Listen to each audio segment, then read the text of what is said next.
আমরা আজকে বিকাল ৩টায় মোবাইল 4G নেটওয়ার্কটা আমরা পুনঃস্থাপন করব ইনশাল্লাহ।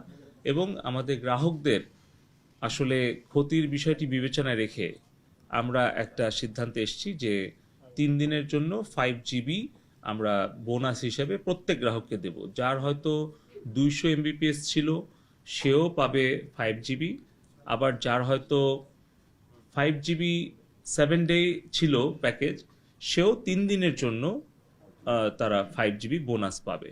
তো আমাদের একটা সিদ্ধান্তে আসতে হয়েছে যেটা সকল গ্রাহকের জন্যই হয়তো উপকারে লাগবে এবং আমরা যৌক্তিক বলে মনে করেছি, এবং এটাই আমরা মোবাইল নেটওয়ার্ক অপারেটরদেরকে নির্দেশ দিয়েছি তারা যেন 4টি মোবাইল নেটওয়ার্ক অপারেটরই আজকে 3টার পর থেকে তারা মোবাইলে 4G নেটওয়ার্কটা পুনঃস্থাপন করে এবং পাশাপাশি 3 দিনের জন্য 5GB করে ডেটা সবাইকে বোনাস হিসেবে দেয়।